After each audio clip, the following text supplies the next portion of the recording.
Eh ben, merci à tous d'être venus un samedi après-midi, jour de match de rugby, jour de vacances scolaires, pour participer, puisque tout le monde va participer, à ce débat qui est évidemment assez unique. C'est une première.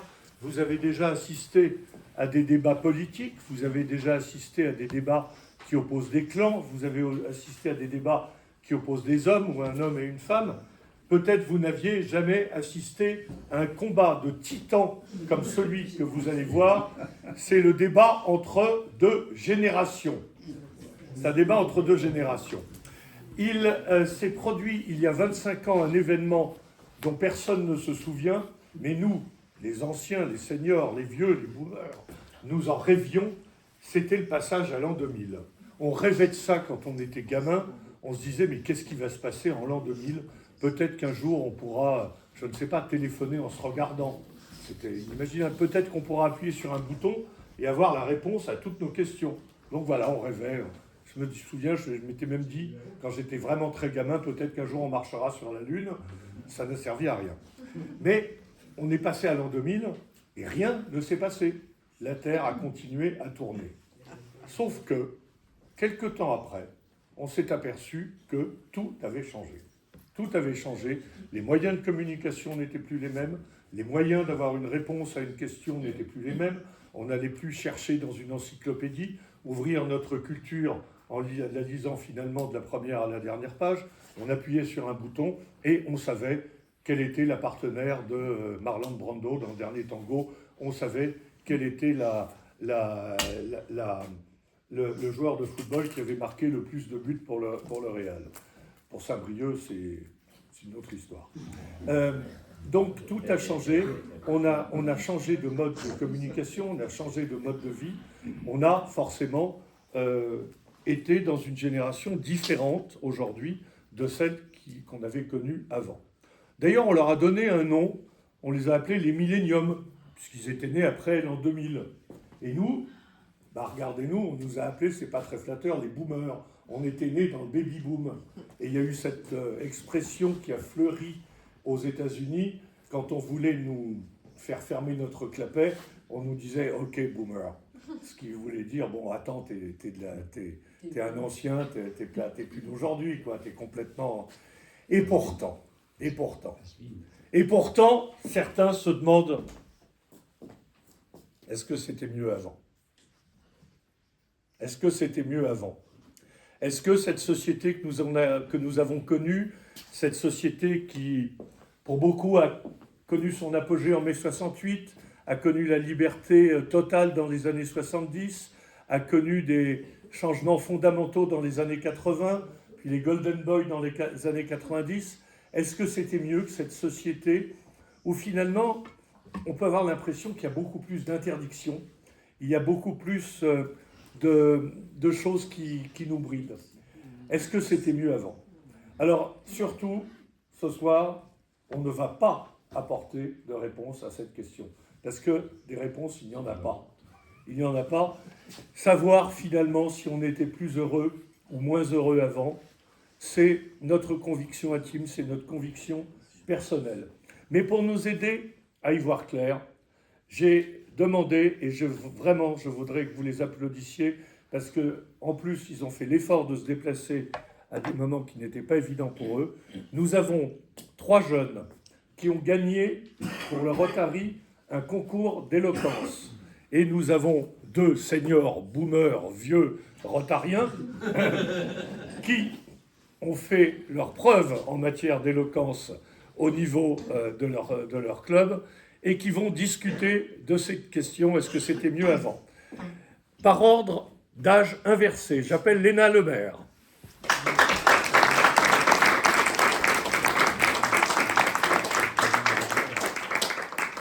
Léna, vainqueur du concours d'éloquence l'an dernier.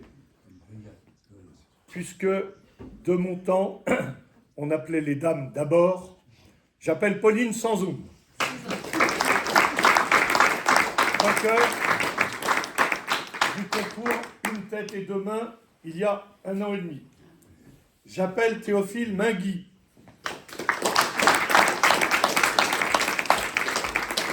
Deuxième du concours d'éloquence, une tête et deux mains, il y a 1 an et demi. Pour vous donner des précisions sur leur carrière, Léna est en terminale, Pauline est en Hippocagne et Théophile est à Sciences Po à Paris. Et puis j'appelle, avec la déférence que se doit au Club Aîné,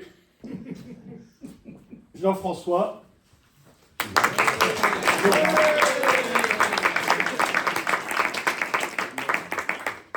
Jean-François Leroy, et j'appelle pour le club Rotary Saint-Brieuc Grand Large, Pierre Imhoff. Oui.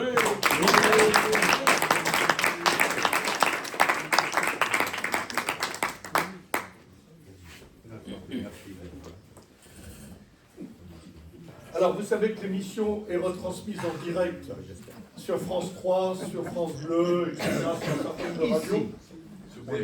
Et nous avons d'ailleurs, on me signale, j'ai des oreillettes, hein, on me signale qu'on a un auditeur qui veut nous faire une réflexion.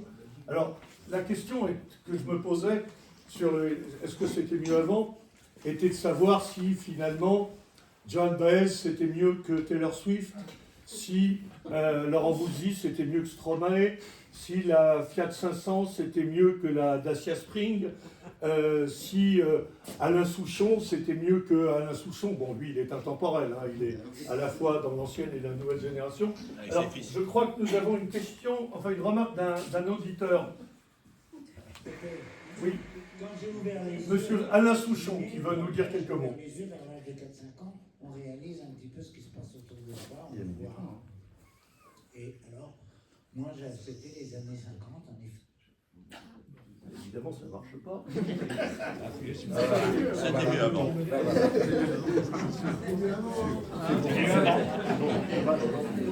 On va lui dire en tant que président, c'était mieux avant. Ça va revenir, hein. C'est M. Souchon qui était en ligne, qui voulait nous parler. C'est Internet qui marche pas bien. Ah, il faut Internet? J'ai déconnecté, donc ça marche pas bien. Ça y est, déconnecté. Là, c'est maintenant et avant, c'était avant. Oh là. Vivre l'instant présent. Bon. Qui tourne. Ça s'est déjà produit la dernière fois qu'on a fait quelque chose avec le Club Aîné, ça ne fonctionnait pas.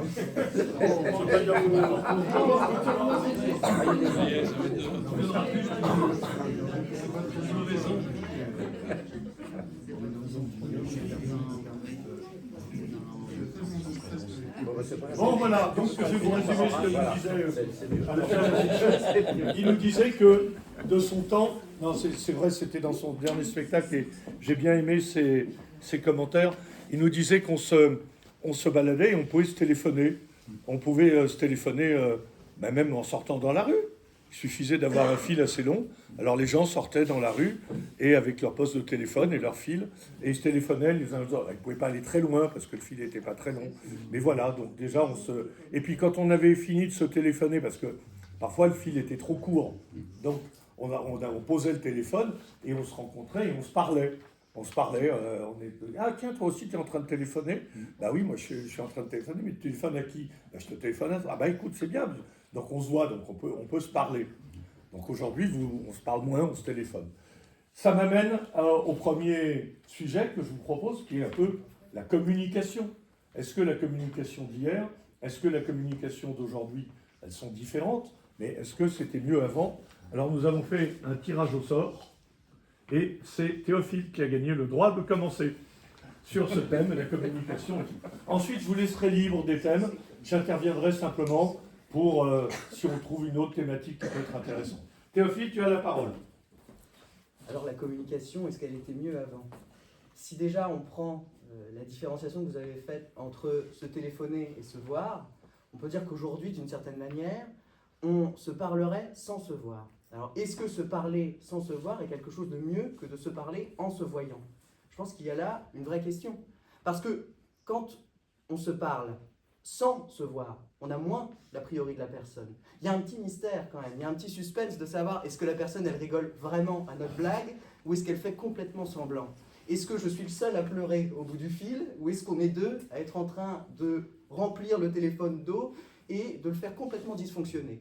Donc d'une certaine manière, il y a quelque chose de beau dans le fait de se téléphoner et de ne pas se voir, c'est de n'avoir aucun a priori, d'avoir un mystère complet, de se retrouver dans une pièce de théâtre où finalement nous on est le public et le rideau il est fermé. Alors dans une pièce de théâtre, mais parfois dans une pièce de théâtre, le téléphone sonne parce que quelqu'un a oublié d'éteindre de le mettre en silencieux. Est-ce que finalement on n'est pas envahi par ces appareils, par les téléphones? Pierre, c'est à toi de répondre en premier. Dans le tirage au sort, tu étais le deuxième. C'est vraiment un appareil diabolique, ce machin. Parce que, écoute, avant on était tranquille quand même. On n'était pas embêté par des gens qui venaient sans arrêt te téléphoner. Quand on était à table, il y a toujours des emmerdeurs qui viennent te téléphoner pour des pubs à la con. Ah non, moi je suis désolé. Mais le téléphone, c'est bien. Mais moi j'aime plutôt le contact. Parce que le contact, contrairement à ce que tu penses, au moins on voit la personne. Au moins on voit ses traits. On voit quand elle bouge. On voit quand elle s'anime. Ses yeux, ses couleurs qu'elle prend permettent de ressentir les choses. Le téléphone, t'as beau, d'accord, tu peux la regarder en visio, ça me fait une belle... Allez, la visio c'est intéressant, la visio, mais j'en ai rien à foutre moi de la visio. D'abord ça me prend du temps, t'as vu l'autre pomme là, avec son machin, ça marchait pas, son truc internet. Donc, c'est pas possible ça. Donc tu vois, moi le téléphone, c'est bien, mais il faut que ce soit vraiment utile. Parce que, attends, vous faites partie des jeunes, vous, paraît-il. Hein? T'as vu un peu comment vous utilisez le téléphone, vous? Dans la rue, comment ça se passe? Vous avez votre téléphone et vous marchez. Comme ça. Et vous marchez. Ah ouais, c'est vachement intéressant. Alors, à côté, il peut y avoir n'importe quoi, quelqu'un qui est en train qui a un malaise par terre, vous n'en avez rien à foutre, vous marchez. Ça, c'est vraiment bien le téléphone. Hein. Si ça sert à ça, finalement, ben, moi je comprends plus. Hein. Moi je comprends plus. C'est pour ça que je ne suis pas tout à fait d'accord avec vous. Le téléphone, c'est un outil, mais aujourd'hui, on a dévié l'outil. On a dévié l'outil pour passer des films, passer des vidéos, jouer sur des jeux, etc. Mais punaise, le temps que vous perdez là-dessus, c'est pas possible. Et en plus, vous devenez inquiet. Léna, est-ce que cette perte de temps, elle t'atteint également? Est-ce que tu trouves qu'aujourd'hui, les milléniums que vous représentez perdent du temps? Ou est-ce que ce temps peut être utile finalement? Alors, à vrai dire, pour ce coup-là, je suis plutôt du côté de l'ancienne génération. En fait, je trouve aussi que en fait, le téléphone, ça accapare tout notre temps, ça accapare toute notre concentration. Et la plupart du temps, en fait, ce qu'on fait dessus, c'est assez inutile.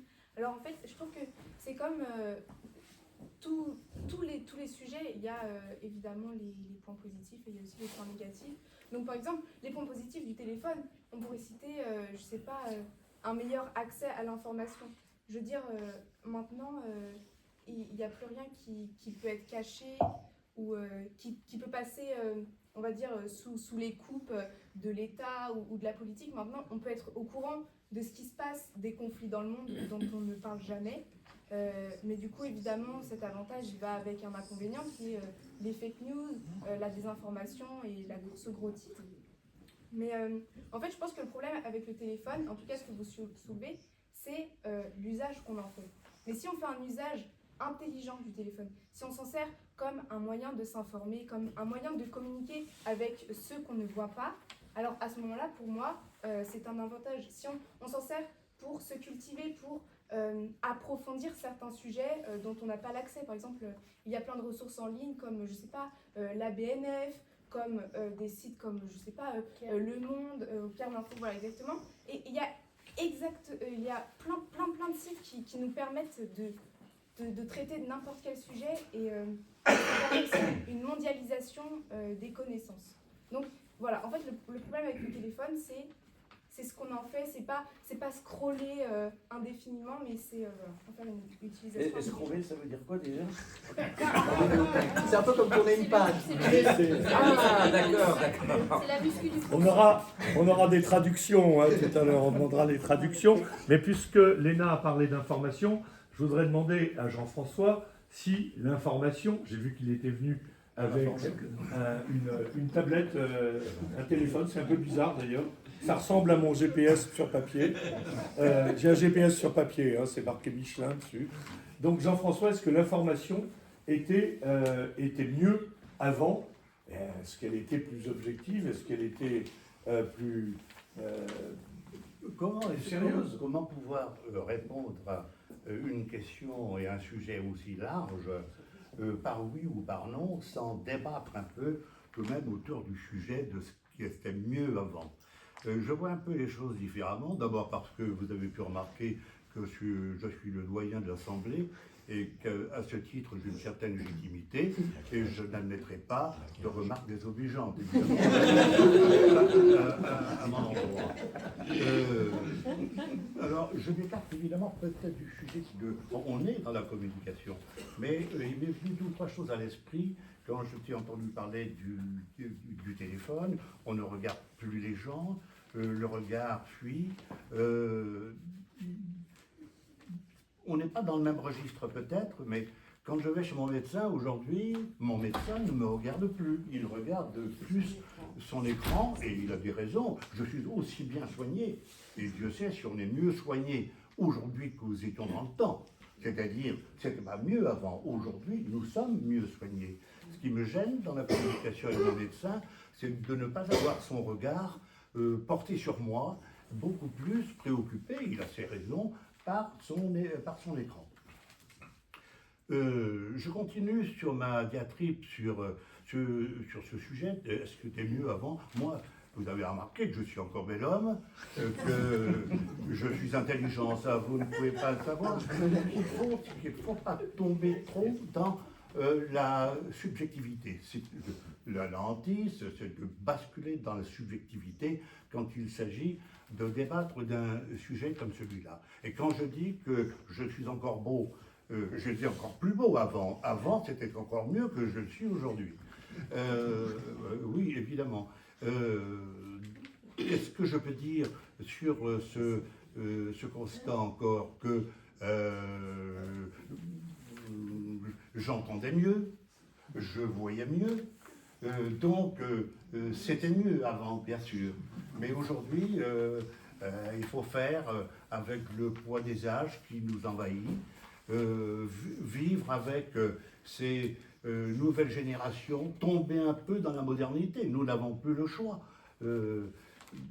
J'ai pris ça un peu au vol tout à l'heure et je me suis rendu compte qu'il y a un papier, je ne sais pas si quelqu'un a vu le Canard cette semaine, non? Il y a un petit, je vais rester un peu plus tard, c'est à propos de l'intelligence artificielle, par exemple. Parce que c'est un sujet qui a été un peu fouillé, même sur ce qu'on évoque là aujourd'hui. Il suffit d'aller sur un de nos amis, d'ailleurs rotarien, nous a adressé deux papiers fournis, nourris, sur le sujet dont on débat ce soir, et qui, grâce à un chat GPT, a donné des choses, des réponses pratiquement, sinon idéales, au moins très riches dans ce domaine-là. Et je vous montrerai tout à l'heure, je vous lirai, parce que ça vaut le coup, c'est pas très long, attention à l'intelligence artificielle dégénérative, et c'est assez éloquent de voir un peu dans quel piège on tombe dans le domaine de la communication, dans tous les domaines. Oui, Théophile. J'aimerais rebondir sur l'idée de subjectivité. Ce que vous avez dit, c'est que les jeunes étaient absorbés par leur téléphone. Moi, j'aimerais quand même dire que c'est une idée profondément subjective. Parce qu'au 19e siècle, on disait quoi? On disait « Oh là là, ces jeunes, ces femmes, ils sont complètement absorbés par leurs livres. C'est dingue. On ne les voit plus, ils ne regardent plus le ciel. Ils sont dans leurs livres, là, tous ces gens-là. Puis ils vont se prendre des poteaux, ils vont plus réagir parce que la lecture, quel enfer. Ah oui. Ça les abrutit. Mais oui, pareil dans les années 80. Oh là là, les Walkman. Quel enfer les Walkman, on s'en sortira plus. Ils sont dans leur bulle comme ça, on ne voit plus leur regard. Quand j'ai parlé de subjectivité tout à l'heure, je me suis appuyé sur le téléphone. Je dis, gardons-nous bien de basculer dans la subjectivité. Essayons, dans nos relations, d'être objectifs. C'est ça. Je ne critique, au contraire. Je n'ai pas fait la relation avec, quand on parlait de téléphone, ou alors je suis mal exprimé, mais je suis donc je ne vois pas la remarque. Je voulais dire que la remarque de notre compère était justement profondément subjective. Qu'en imaginant les jeunes générations complètement absorbées par leur téléphone, on émettait non pas un constat, mais bien un jugement qui est critiquable, puisque c'est un jugement que toutes les générations avant nous ont effectué, et qui sait peut-être que bientôt on dira ah, là, là, les jeunes avec leur intelligence artificielle, on ne les voit plus, ils sont toujours sur leur chat GPT. C'est une constante. La vraie question concernant l'intelligence artificielle, c'est pas tellement de se dire l'intelligence artificielle va travailler à notre place. Les robots le font déjà. Hein. Je sais qu'il y a des voitures, des usines de voitures qui ont une vingtaine de salariés. Et tout le reste, ce sont des robots. Donc c'est de l'intelligence artificielle. Pour la plupart d'entre vous, si vous êtes venus ici avec un GPS, c'est de l'intelligence artificielle. Donc ce n'est pas tellement de se dire est-ce que l'intelligence artificielle va être quelque chose qui va être un bienfait ou va être un danger. Le problème, c'est qu'elle est là et qu'on va être obligé de faire avec. Maintenant, il y a une intelligence artificielle qui peut être dangereuse, c'est celle qui n'arrivera pas à transmettre les émotions de l'homme, les émotions humaines. Notamment quand on écrit un texte par l'intelligence artificielle, on a un très beau texte, très bien fait, qui est très descriptif, mais on n'a pas les émotions de l'auteur. Donc, ça m'amène à parler du travail, parce que finalement, l'intelligence artificielle, ce sont des robots qui écrivent ou qui travaillent à notre place, et cette valeur de travail, justement. Alors, il se trouve que vous cinq qui êtes réunis ici, vous ne travaillez pas dans la vie active pour gagner de l'argent aujourd'hui. Il y en a 2 qui sont retraités, et il y en a 3 qui ne sont pas encore avec un travail actif. Je vous rappelle quelque chose qui s'est produit, je crois, en 1992, ça devait être le 15 mars 92, dans la même semaine, dans la semaine du 15 mars 92, se sont produits 2 événements. La fermeture de l'usine Renault de Billancourt, qui était le symbole en France du travail, et l'ouverture d'Euro Disney. Alors, est-ce qu'on est passé aujourd'hui dans une société où le travail a moins de valeur que le divertissement? Et donc, finalement, quand on confie un travail à l'intelligence artificielle, c'est une façon d'abandonner notre valeur travail. Est-ce que cette valeur travail existe encore aujourd'hui? Et je propose à Pauline de dire quelques mots là-dessus. Avant de partir sur le travail, j'aimerais juste rebondir sur quelque chose que vous venez de dire. Quand vous parlez des textes écrits par ChatGPT et du manque qu'il y a de l'émotion de l'auteur. En disant ça, alors évidemment, je ne vais pas débattre sur le fait que ChatGPT peut être un excellent outil pour créer et pour trouver de l'inspiration et parce que j'ai moi-même une connaissance qui utilise ChatGPT pour parler avec des personnages qu'elle invente. Enfin, je pense que moi, c'est un outil super même pour la création. Et en disant ça, vous prenez comme acquis le fait qu'il y aurait une intentionnalité de l'auteur, une intention derrière, forcément une émotion à retranscrire, quelque chose qui appartiendrait à l'auteur. Alors que avant de votre génération, justement, il y a eu tout un courant littéraire qui s'est, vous devez très bien le savoir, qui s'est défendu du texte que pour le texte, de la littérature qui a comme fin la littérature, du mot qui n'est pas signifié mais signifiant. Et justement, ChatGPT, en fait, il fait ça. Vous voyez ce que je veux dire? Il fait du mot pour du mot, de la littérature pour de la littérature. Il n'y a pas d'intention de l'auteur derrière. J'aimerais bien réagir. Si on pouvait arrêter d'utiliser le terme ChatGPT pour remplacer par Mistral, Oui. un petit peu franchouillard. Voilà. Bravo. Merci. Donc, Je sais pas, je voulais rebondir là-dessus parce que ça était dans ma tête. Donc, en parlant justement de la culture, parlons de la littérature, parlons de tous les arts, ça m'amène à une question toute simple. Est-ce que les courants artistiques étaient plus denses dans la société qui était avant le passage à l'an 2000, ou est-ce que c'est plus dense aujourd'hui? Peut-être, Pierre, tu veux nous dire quelque chose Alors sur ça, le sujet? moi je suis assez terre à terre là-dessus. Hein. Donc, est-ce qu'il y a eu un gros changement? Moi j'en sais rien. C'est pas un truc que je regarde de trop, ça, tu vois. Par contre, je voudrais revenir sur ta valeur travail, là, parce que tu as vite passé sur la valeur travail, tu as posé la question. Et puis t'es parti, là. T'es parti. Et moi, ça m'intéresse, parce que, effectivement, je fais partie des vieux, là. Et j'ai vu arriver des tas de choses dans ce monde du travail, là. Justement, en lien avec le téléphone aussi, puis avec les mails qu'on peut faire dessus. Et puis, j'ai vu arriver aussi le télétravail. Ah, ça c'est bien, ça, on peut bosser depuis la maison. Oh, c'est super, ça, de bosser depuis la maison. Puis l'entreprise, j'ai vu, il n'y avait plus personne chez elle, dis donc. Ils étaient tous partis chez eux. Et ça, avec le Covid, on a tous vécu ça. Puis d'un coup, l'entreprise s'est dit, mais dis donc, il faut peut-être qu'on les rappelle là, parce que c'est vrai, là, en télétravail, qu'est-ce qu'ils foutent chez eux? Et c'est vrai que quand on arrivait chez eux, on pouvait en voir devant la télé ou ailleurs. Alors on s'est dit, attends, il faut peut-être remettre de l'ordre. Et puis on s'est aperçu que la communication dans l'entreprise était fondamentale. Que finalement, la pause café où les gens discutent, eh ben c'était bigrement utile, ça. Et qu'il ne fallait pas la supprimer. Ça a été une de mes premières réflexions, le télétravail. Puis la deuxième chose qui m'est apparue, c'est qu'avec ce bonsaï de téléphone, là, mais aujourd'hui, il n'y a plus de séparation entre la vie travail et la vie privée. Tu es chez toi et tu passes plus de temps à bosser pour la boîte qu'avant. Et tu as des connards de syndicats qui sont en train de te dire il faut faire 35 heures. Ils n'ont jamais vu le télétravail, c'est pas possible. Parce que quand on fait du télétravail, on fait plus que 35 heures. Et avant, on ne faisait pas ça. On était beaucoup plus tranquille. Cette intrusion dans la vie privée du travail, en lien aussi avec téléphone et Internet, mais c'est énorme. Et on n'en discute pas du tout de ça. Et j'ai vécu ça vraiment à fond. Et c'est pour ça que je dis la valeur travail, elle existe toujours. Et elle peut être forcée. Et ça dépend aussi des sociétés, des civilisations.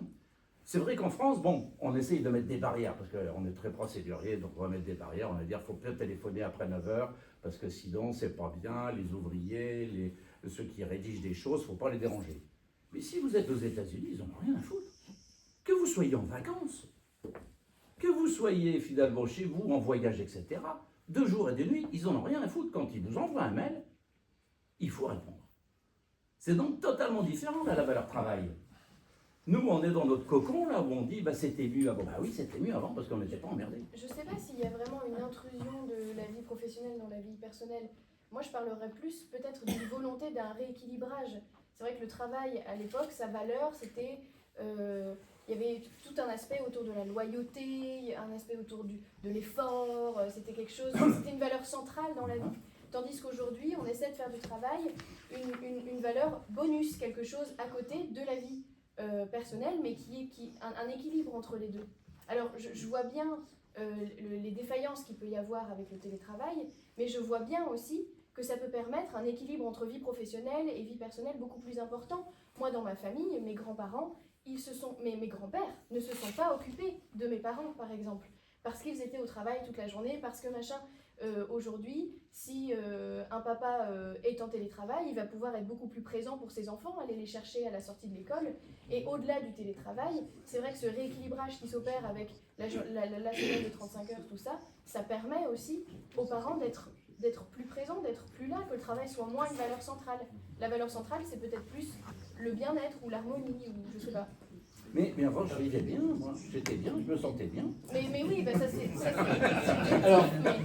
Alors, valeur bonus ou valeur fondamentale qui permet l'accomplissement de l'être humain, c'est toute la question du travail. J'ai l'impression de vous écouter qu'avant on travaillait et qu'ensuite la récompense c'était de pouvoir se divertir et de pouvoir faire un certain nombre de choses, mais que le travail était la valeur essentielle à la vie et qu'aujourd'hui c'est une valeur bonus dans le rééquilibrage entre la vie personnelle et la vie professionnelle. Jean-François, qu'est-ce que tu en penses? Je pense que nous nous écartons de notre thème fondamental, qui n'est pas déroutant, mais tout de même, je voudrais recentrer le débat sur ce que nous vous proposez aujourd'hui. C'était mieux avant. Je ne vais pas tomber dans le plagiat de ce qu'a pu dire Michel Serres dans ce domaine-là. Tout le monde pas nécessaire de présenter Michel Serres, philosophe, penseur, et qui a écrit des choses intéressantes sur ce thème de c'était mieux avant. Et comme il disait, ça tombe bien parce que moi je suis avant, oui, j'étais avant. Je crains simplement que, on ne va pas donner dans l'invective, mais qu'on arrive à avoir quelques petits conflits de génération. Alors, nous ne voulons surtout pas de conflits de génération. C'est pas le but de ce débat. Et je fais un lien avec ce que tu engageais tout à l'heure comme sujet. Tu as parlé de la musique, la radio, les arts, c'était mieux avant. En peinture, c'était mieux avant. En musique, on ne peut pas contester le talent aux gens que vous avez connus, comme moi, que vous connaissez encore, Mozart, Beethoven, Schubert, les autres, les classiques, les romantiques, on les connaît. Aujourd'hui, il y en a qui aiment beaucoup Boulez, Messiaen, Schoenberg et tout. C'est pas toujours facile pour nos vieilles oreilles, peut-être, mais il n'y a pas de choix. Là, on est dans la subjectivité, je reprends ce que tu disais tout à l'heure, on ne peut pas prendre parti comme ça.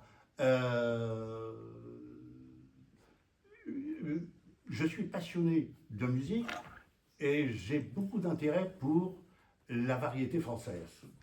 Je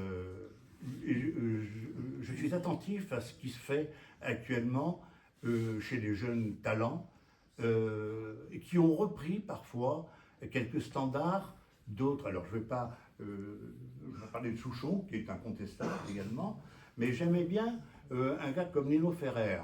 Vous vous souvenez de lui aussi, Nino Ferrer? On dirait le Sud. Voilà. Eh bien, je trouve remarquable, j'étais très charmé par Nino Ferrer. C'est repris aujourd'hui par Feu Chatterton. J'ai rien contre Feu Chatterton, mais au contraire, je trouve que c'est pas si mal que ça. Voilà. Vous voyez qu'on peut être un peu nuancé. En matière de variété, qui je pourrais prendre encore? Si, tiens, il y en a une qui me plaît bien maintenant, oui, me plaît bien. Je m'entends quand je dis qu'elle me plaît bien, mais c'est Zao de Sagazan. Eh bien, j'aimais beaucoup aussi, parce qu'il m'intéresse, ses orchestrations et ce qu'il a pu faire, Gainsbourg. Gainsbourg chantait le boomerang, je ne sais pas. Ça vous dit quelque chose? Non, c'est bien chanté. Hein. Oui, d'accord, oui. Eh bien, Zao de Sagazan vient reprendre le boomerang, c'est charmant comme tout. J'ai l'impression d'être jeune. Vous n'avez pas l'impression que je suis jeune, non?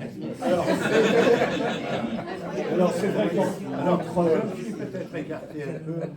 non, entre Mozart, Beethoven et Messiaen et les autres, ensuite le XXe siècle a connu d'autres noms. On va pas parler effectivement des jeunes artistes. Léna, est-ce que c'est le dernier jour du disco? Non, mais je veux dire... Est-ce que Juliette Armanet est plus intéressante au point de vue musical, au point de vue chanson, au point de vue parole, que Laurent Voulzy? C'est qui Laurent Voulzy? Non, mais moi en plus j'ai aucune culture de chanson française. Donc, mais ce que je voulais dire, c'est que je pense que l'art musical, même l'art en général, il est difficilement comparable à l'art musical d'avant. Je veux dire, par exemple, je sais pas, les chanteurs des années 80, on ne peut pas non plus les comparer aux compositeurs de l'époque révolutionnaire, de l'époque moderne, etc. Et en fait, il faut différencier les genres musicaux. Et je pense qu'aujourd'hui, on peut penser par exemple que le genre qui prédomine chez les jeunes, c'est le rap. Et souvent, ce qu'on a comme cliché du rap, c'est une mauvaise image des femmes, une apologie de la drogue, de la violence. Mais en fait, ce qu'il faut voir aussi, c'est qu'il y a une autre forme de rap qui est plus construite, qui est mieux écrite, qui est poétique. Abdel Malik. Flo et Oli. Mais, enfin, vous voyez, et en fait, ce qu'il faut faire, c'est réussir à se détacher de ces clichés. Et on ne peut pas dire si c'était mieux avant ou si c'était plus riche avant, parce qu'en fait, l'art, il évolue, l'art, il change, et l'art, il s'adapte à la société. Donc, évidemment, je sais pas moi, des compositions de Bach ou de Beethoven, c'est extrêmement étudié, c'est érudit, c'est travaillé, mais je pense pas moins qu'aujourd'hui ce soit moins travaillé, etc. Il faut juste voir les différentes formes d'art qu'on nous propose et essayer d'aller au-delà des clichés. Replacer l'art dans la... Exactement, et en fait je tiens aussi à dire que maintenant l'accès à la musique et à la pratique d'instruments au conservatoire s'est énormément démocratisé. Et donc maintenant, tout le monde, à peu près, s'il veut, a la possibilité d'aller dans des conservatoires, a la possibilité d'apprendre à jouer d'un instrument. Et justement, dans ces enseignes, enfin dans ces lieux-là, on nous apprend toute une culture de la musique classique, toute une culture de la musique romantique, baroque, moderne. Et donc, en fait, ce que je veux dire, c'est que les jeunes ne sont pas non plus comnubilés par des paroles qui n'ont ni queue ni tête, mais ils ont aussi accès à une connaissance et une forme d'art plus ancienne qu'ils apprennent à maîtriser, à intérioriser, qu'ils l'aiment ou non, mais ils l'ont en eux. Voilà. Je suis complètement d'accord et j'irai même un peu plus loin. Je dirais que sur la musique, c'est mieux aujourd'hui. Pourquoi ? Parce qu'on a plus accès à la musique. Et même d'aucuns d'entre... Enfin, j'imagine que on est ici dans une réunion d'amateurs de rap, je le sais bien, ça se voit, mais je vais supposer que vous n'appréciez pas beaucoup le rap et que vous considérez que, bon, cette musique-là, c'est un peu... Bon, voilà. Personne ne l'a dit. Personne ne l'a dit. Je ne fais qu'une supposition, c'est une Ça, hypothèse. c'est pas un peu subjectif. C'est une subjectivité absolue. Mais aujourd'hui, il faut voir, prenons un site comme Spotify, encore une fois, c'est une subjectivité absolue. J'aurais pu prendre 10 heures si j'avais été un peu plus franchouillard. Et bien, sur un site comme Spotify, on n'a jamais eu autant de personnes qui écoutent du Bach. On n'a jamais eu autant de personnes dans le monde qui écoutent du Beethoven. On n'a jamais eu autant de personnes dans le monde qui peuvent écouter du Dalida ou du Claude François. Et il faut aussi rappeler que le rap, à la base, c'est du remixage. exactement. De grands titres comme Bach, Beethoven ou autres. La Juste ça. modernité permet un accès jamais vu et elle permet même aux amateurs de musique ancienne, de variété française, dont je fais part, de redécouvrir certaines autres musiques. Et ce qu'on peut voir aujourd'hui, la chanson de Nana Mouskouri, Guten Morgen, Guten Morgen, Guten Morgen, Sonnenschein.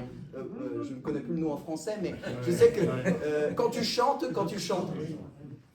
elle a fait un énorme revival. C'est-à-dire qu'elle est revenue, ça a fait des booms et tout le monde l'écoute.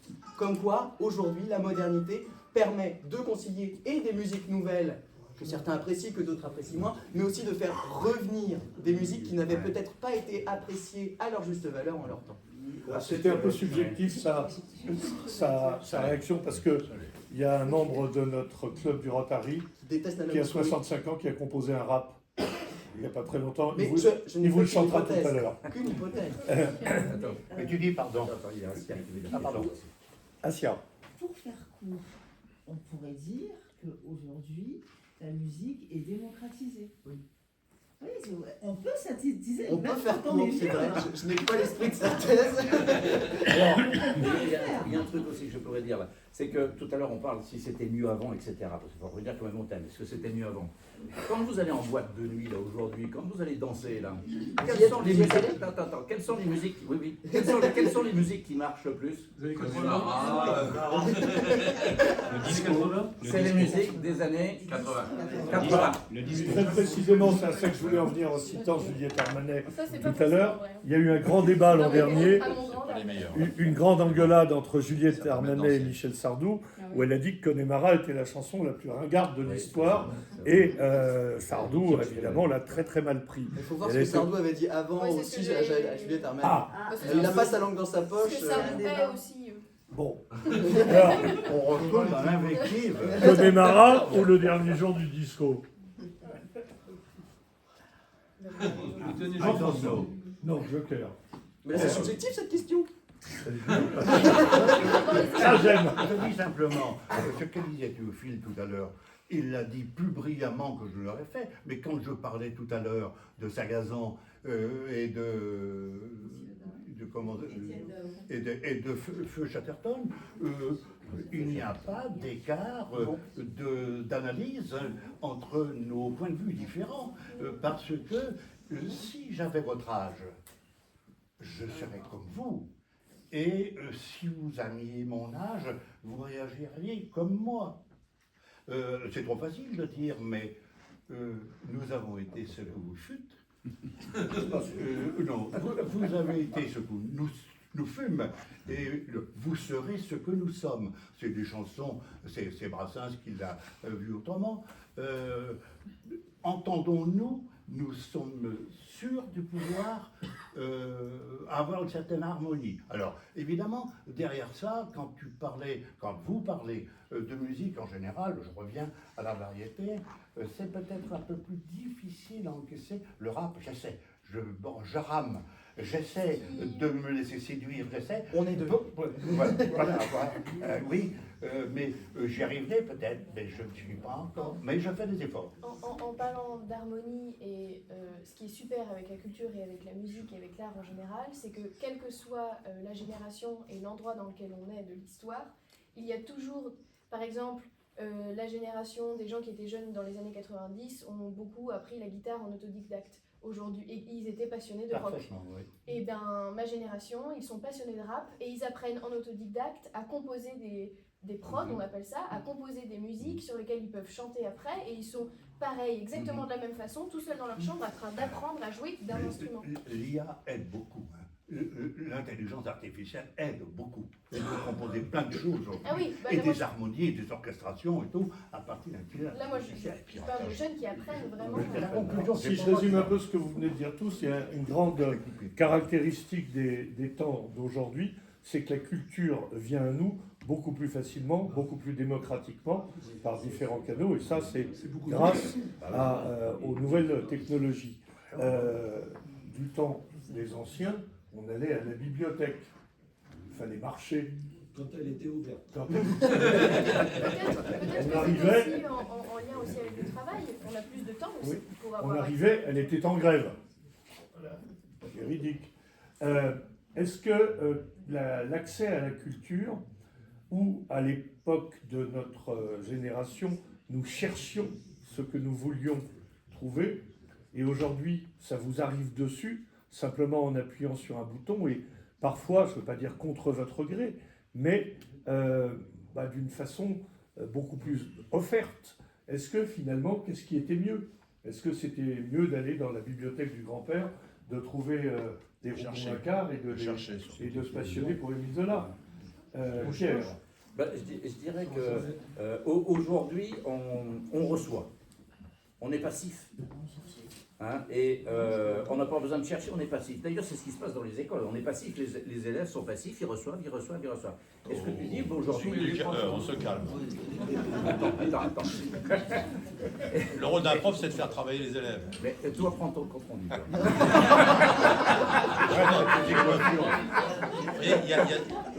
Ça, c'était mieux avant. Je prends des notes. Donc, et là, dans ce que tu dis, effectivement, on reçoit. Moi, ce que j'appréciais avant, c'était la curiosité. Et je pense qu'un des éléments majeurs que je ne perçois plus aujourd'hui chez les jeunes, donc dans votre... Et pourtant, j'en passe des élèves, puisque je passe pas mal d'élèves par an en entretien. C'est ce manque de curiosité.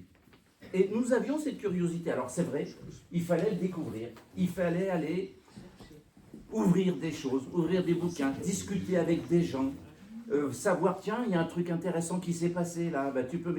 C'est toujours le cas. Hein. Oui, mais c'est toujours le cas. Mais aujourd'hui, c'est tellement vaste. C'est pas parce qu'on a beaucoup d'informations qu'on va plus avancer. Il y a un tox, il y a la fausse information. Justement, c'est peut-être encore plus méritant d'aller chercher alors qu'on a tout devant nous.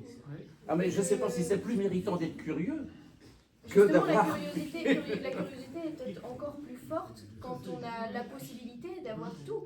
On peut être très passif, on décide de ne pas l'être et d'aller chercher dans... Oui, c'est vrai, on peut être plus passif. Et dans la passivité, on peut aussi trouver quelque chose qu'on ne cherchait pas. Et c'est d'autant plus beau aussi. Et c'est d'autant plus beau parce que un algorithme, ou parce que le hasard a fait que, on se retrouve face à quelque chose, on se retrouve face à une proposition de musique, ou alors on se retrouve face à une proposition de livre. On se dit, qu'est-ce que c'est que ces Rougon-Macquart là? Bon, drôle de nom, qui a décidé d'appeler ça comme ça? Et bam, on se retrouve avec Thérèse Raquin dans les mains et un meurtre sur la conscience. Donc il y a cette possibilité-là aussi de rencontrer quelque chose qu'on n'attendait pas. Alors qu'à la bibliothèque, on choisit les livres qu'on veut. Je ne crois pas que les jeunes sont moins curieux qu'avant. Léna, est-ce que tu as cette curiosité? Est-ce que tu as cette curiosité aujourd'hui d'aller chercher des choses qui sont dissimulées derrière ce qui t'est offert spontanément?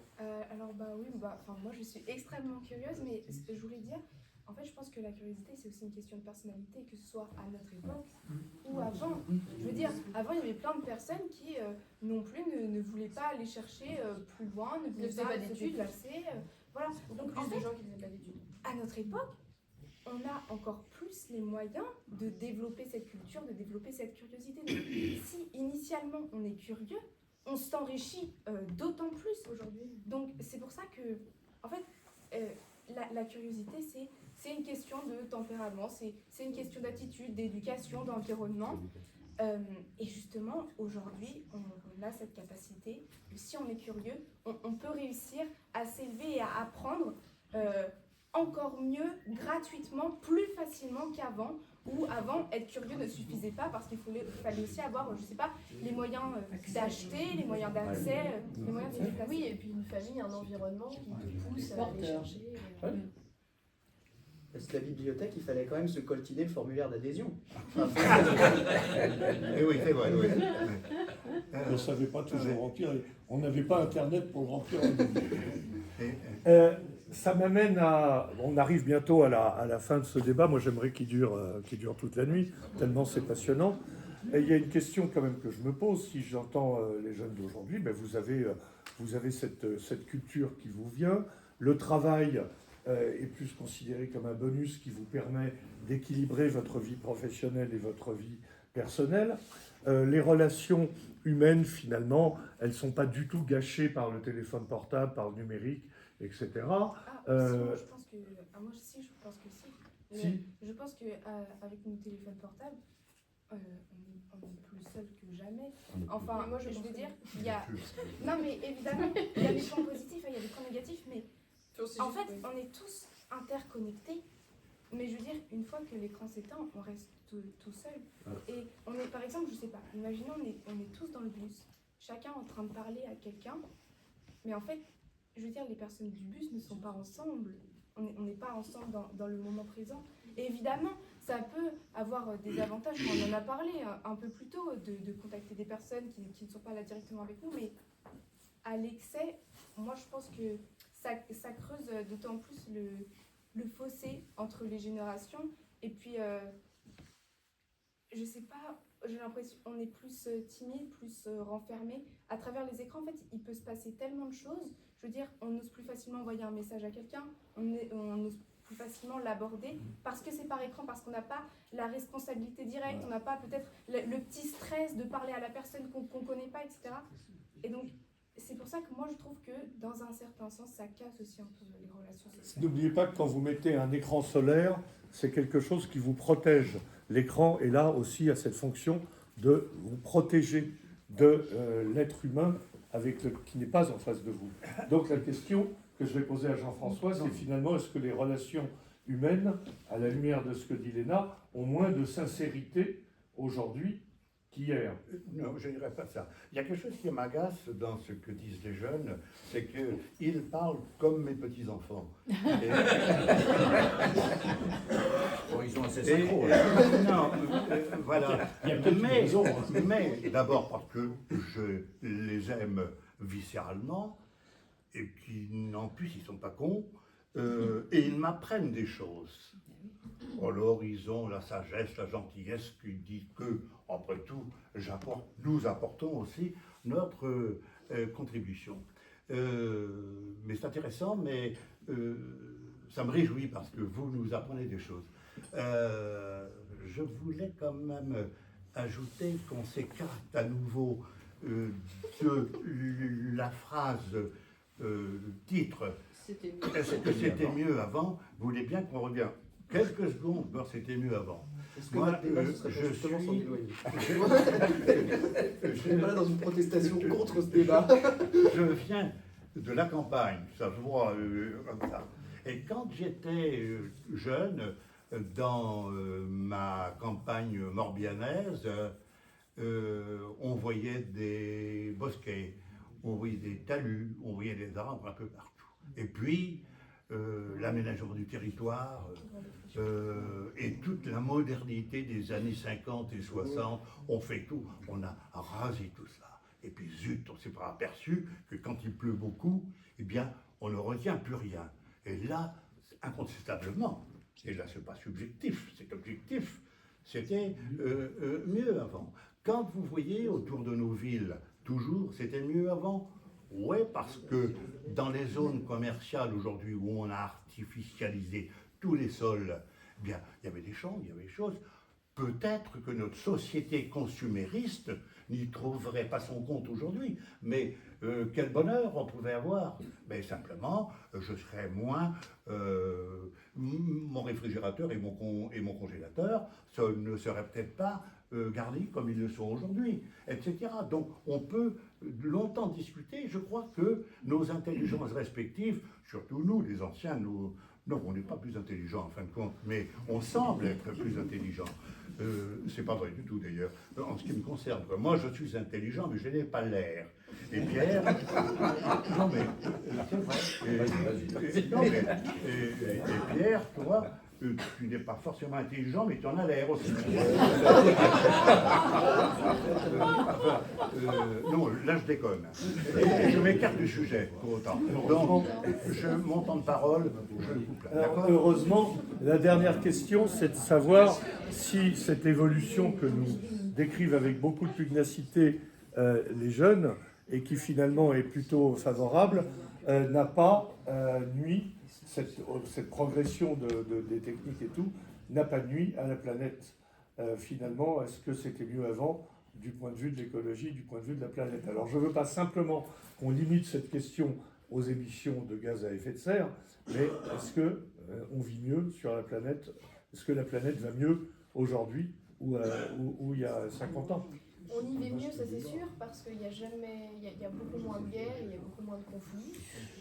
Bon, il n'y a jamais eu aussi peu de guerres et aussi peu de morts à cause de la guerre. Il y en a plein, évidemment, mais beaucoup moins qu'avant. Ça c'est vrai. On y vit moins bien, peut-être d'un point de vue environnemental. En Europe. Mais sur ce point-là, c'est plutôt un héritage de votre génération. Excusez-moi. Et prendre la gueule, on dit Coluche. Alors, si je peux me permettre de me mettre à taquet sur la génération, c'est que globalement, si j'essaye d'être objectif, ce qui normalement n'est pas mon objectif, mais les plus grandes émissions ont été faites aux alentours des années 20. On estime aujourd'hui que le grand réchauffement climatique a vraiment démarré autour des années 20. L'industrialisation. Vous n'êtes pas responsable pour vos parents, mais vous seriez responsable de ne pas avoir écouté René Dumont. Hein, voilà. Et son verre d'eau. Et son verre d'eau et son verre d'eau en 1974 et son col roulé orange. Voilà, Bah non, mais t'as raison, ça fait 50 ans qu'on nous répète que ça va, même plus, que ça va pas, que ça va pas, que ça va pas. Et c'est notre génération qui se met peut-être un peu en marche. Non, quelle horreur. mais c'est notre génération qui peut-être prend les choses en main. Alors, je sais pas trop si là on peut débattre sur l'environnement, sur c'était mieux avant ou pas. Je crois que c'est juste comme ça. Voilà. Et qu'il faut faire avec. C'est le besoin. Avant de passer la parole, puisqu'il va y avoir des questions des spectateurs, une toute dernière question.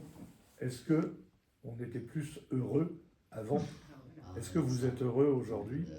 Et vous, est-ce que vous auriez préféré vivre dans ce millénaire plutôt que dans le temps reculé du XXe siècle? Je crois que les milliers d'ouvrages qui ont été écrits sur le bonheur, ils ont été écrits dans le passé, ils s'en écrivent encore aujourd'hui. Tout le monde est à la quête du bonheur. Mais c'est un autre débat. Alors, un autre débat. Pauline? Sur le bonheur? Est-ce que tu es heureuse? Oh ben, je ne sais pas si on peut répondre un jour dans sa vie à cette question. Si, on peut. On nous dit souvent qu'il y a dans notre génération plus de maladies mentales, plus de gens qui sont en dépression, plus de gens qui vont mal. Je ne sais pas si c'est vrai, j'ai l'impression que peut-être c'était caché avant, que maintenant on peut le dire. C'est pareil, maintenant à cause des séries et des films, tout le monde est homosexuel, tout le monde est machin. Pareil, je crois que juste avant on ne le disait pas. Alors je pense pas que notre génération est plus malheureuse que celle d'avant, peut-être qu'elle l'assume mieux. Et moi, en ce sens-là, j'ai l'impression que c'est quelque chose de positif. Il n'y a pas la substance. Léna? Alors, Léna. Moi, je voulais rajouter aussi... Après, bon, je pense qu'en fait, ça dépend des mentalités. Moi, en ce qui concerne notre avenir, l'environnement, etc., je suis extrêmement pessimiste. Et donc, je veux dire... moi, en fait, je me demande où elle est la place de notre jeunesse, où elle est la place de notre insouciance, le rôle qu'on va exercer plus tard, alors qu'en fait, le monde va droit à la catastrophe. Oui, mais toutes les Enfin, générations disent ça. En fait, j'ai l'impression que on continue dans ce modèle capitaliste, mais on sait que c'est en train de nous détruire. Et pourtant, on continue à consommer, on continue à... En fait, on essaie de trouver un peu des dérives comme la voiture électrique, des petits palliatifs et tout. On sait que ça ne marche pas. Ce qu'il faut, c'est changer fondamentalement.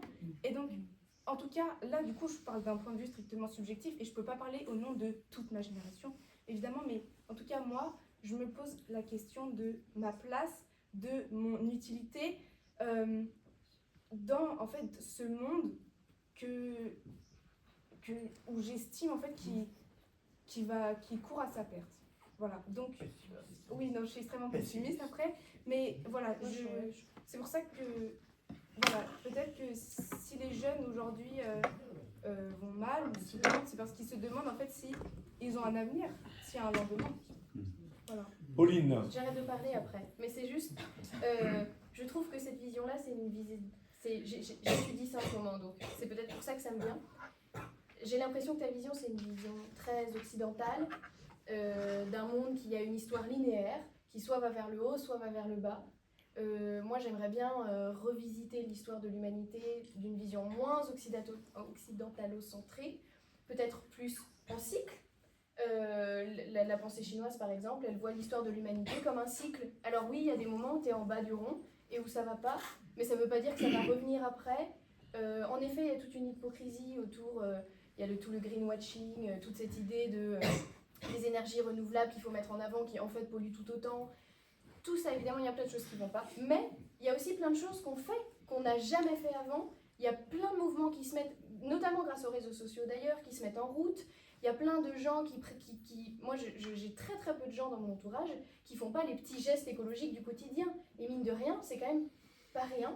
Moi, j'ai quand même la sensation que si on se détache d'une vision où on va droit au mur et c'est tout droit et c'est la fin forcément, et qu'on se dit peut-être qu'en fait c'est un cycle et que là, on a fait de la merde, on a usé un peu trop la planète, mais ça ne veut pas dire que c'est la fin de l'humanité, que c'est la fin de tout. Peut-être que c'est juste un passage, qu'on va vivre des temps pas faciles, mais que ça va repartir après, qu'on va réussir à faire des choses. Je crois que justement, pareil, l'idée qu'il ne faut pas avoir d'enfants avec la planète qu'on leur offre, pour moi c'est l'inverse, il faut en avoir parce que c'est l'espoir. Enfin, bon, moi j'ai une vision un peu plus... Il ne faut pas désespérer de tout quand même. Voilà. Ouais. Mais je veux dire, en fait, moi je vois ça sous cet angle-là parce que, tu vois, par exemple, tu parles des petits gestes du quotidien, etc. Mais en fait, ces petits gestes, ils ne vont pas suffire tant que les pollueurs, ceux qui polluent vraiment, bien sûr. dire, ou tu vois, les ultra-riches ne font pas des actions. En fait, j'ai l'impression que cette collectivité, ce qu'on est en train de faire pour essayer de survivre à la catastrophe, en fait, il n'y a qu'une partie de la population qui l'a fait, et enfin qui fait des actions. Et la population la plus concernée, elle, n'agit pas. Est-ce que ça veut dire qu'il faut arrêter? Au contraire. Je ne dis pas ça, mais Ouais. je dis que justement, l'effet est peut-être du coup minime et moins grand, du moins. Tu vois, il a moins d'importance. Oui, mais c'est pour ça qu'il faut pourrait continuer avoir. pour qu'il en ait encore plus. Oui, mais je pense que tant que les personnes, on va dire, qui peuvent avoir une vraie action, par exemple arrêter de se déplacer en jet privé, etc., n'arrêtent pas, on dévie. On aurait pu craindre que nous nous plumions entre les anciens et les jeunes. Là, vous êtes en train de vous plumer. Oui, tous bah, les deux. Non, mais ce débat a eu heureusement une grande qualité, c'est de ne pas être dans l'objectivité. J'aimerais rajouter Par une contre, vision écologique quand même. je termine. Par contre, j'ai trouvé qu'il a été d'une très grande honnêteté.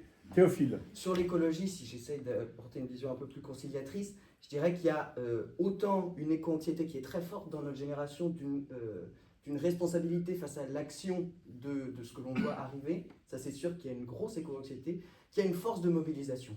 Ouais. Il y a une volonté de cette jeunesse-là, et pas que de cette jeunesse, d'agir pour éviter justement la catastrophe. Et on le sait, il y a des personnes qui sont plus responsables que d'autres, il y a des organismes qui sont plus responsables que d'autres. Mais justement, l'action politique qui pourra toucher ces organismes plus responsables que d'autres, elle est issue d'organes normalement démocratiques, et ces organes démocratiques-là, c'est la population qui les choisit.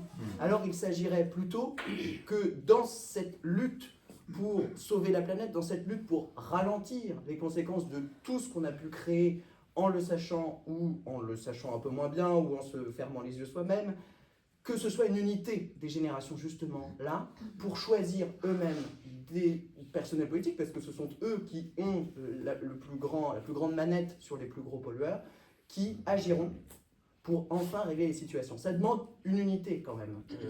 Tout seul, on est bien gentil, ensemble, on est plus fort pour dire des banalités. Bon, on reconnaît Sciences Po.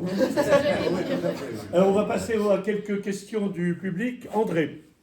Alors, je remercie les orateurs et je voulais dire que quelque part, on a l'impression de mélanger les carottes et les pommes de terre.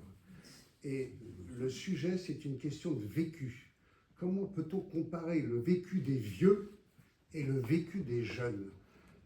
Mais par contre, les échanges sont absolument fantastiques et on est parti vers des choses, on a limité le sujet, mais c'est colossal. Et je veux dire simplement, c'est que notre histoire mondiale, les événements s'accélèrent de manière fantastique, je dis ça comme un vieux, les jeunes en sont parfaitement conscients et l'expriment très bien, et je trouve que nos trois jeunes ici ont su exprimer ce qu'il fallait dire, et surtout maintenant, pour moi, c'est de continuer, que les vieux continuent à échanger avec les jeunes. Voilà. Est-ce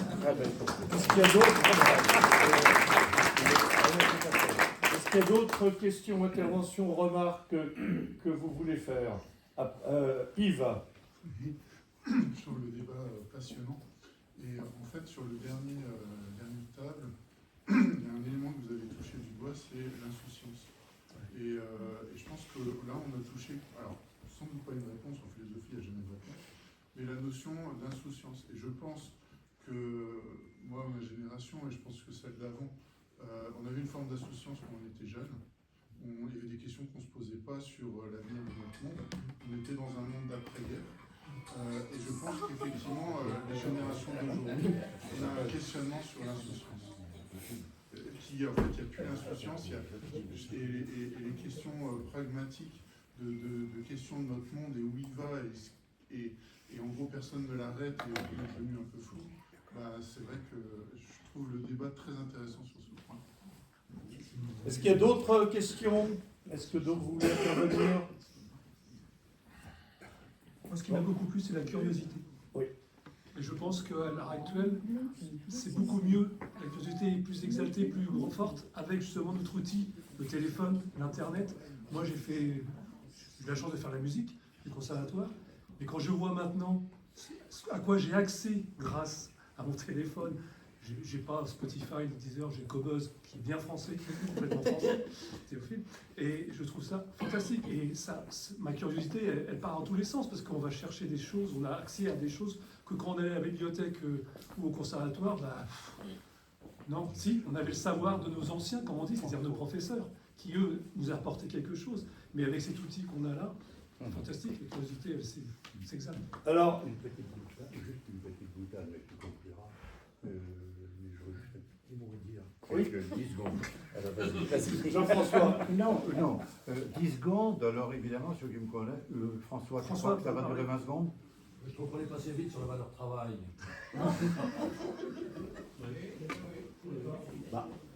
On refera un débat. Est-ce que.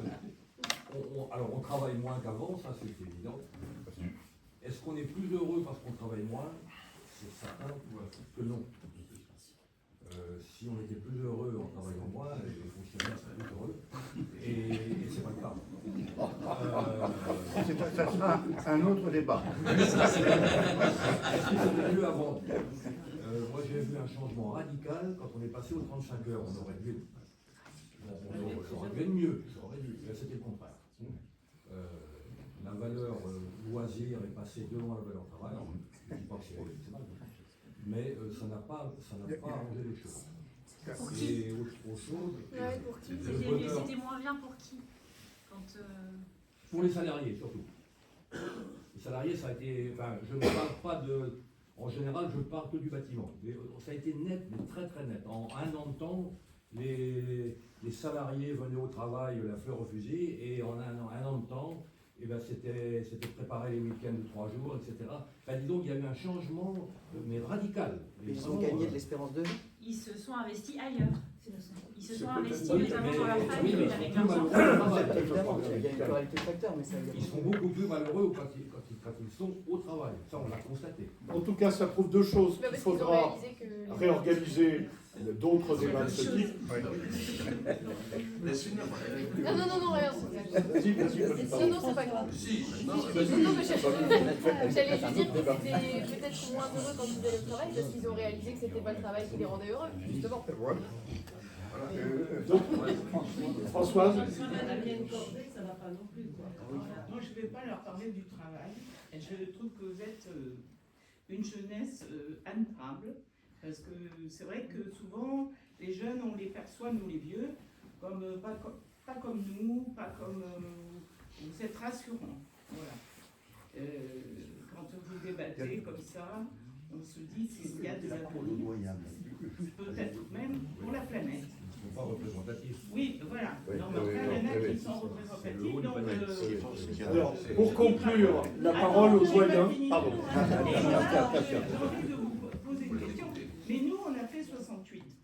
Nous, là, beaucoup. Qu'est-ce que ça vous inspire? Parce que c'est pas rien, une génération qui fait 68. Peut-être qu'il y en a qui ne sont pas d'accord, mais pour moi, c'est très important. Parce que je ne sais pas si vous êtes capable J'aurais de faire rêvé d'être là en 68. Voilà. Merci, pardon François. Le doyen, pour terminer un petit mot du doyen. Ah ouais, quelle charge. Ouais. Ouais. Le doyen, simplement une chose à dire, c'est que il y a quelque chose de moins d'intemporel, c'est que cette génération-là et la nôtre, on a même besoin en matière de reconnaissance. C'est bien que vous allez nous applaudir avec la même intensité les vieux. Merci François. J'ai dit applaudissez. Hein.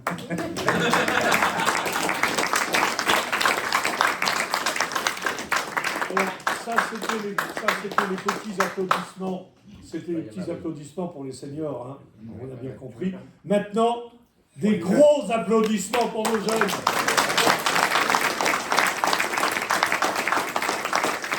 C'était absolument formidable. Donc ça prouve deux choses, qu'on devra refaire ce type de débat. Et deuxièmement, comme vous avez dit au début, il n'y a pas de réponse à la question est-ce que c'était mieux avant. Et merci à Henri de nous faire terminer en musique.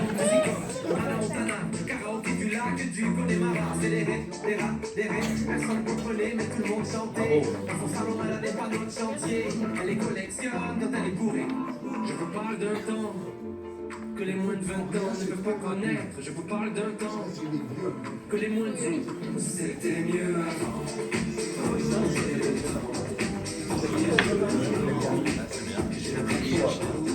C'était mieux avant. Remonter le temps. Premier cheveux blancs. J'ai pris un coup de vieux. Merci Henri pour cette conclusion musicale.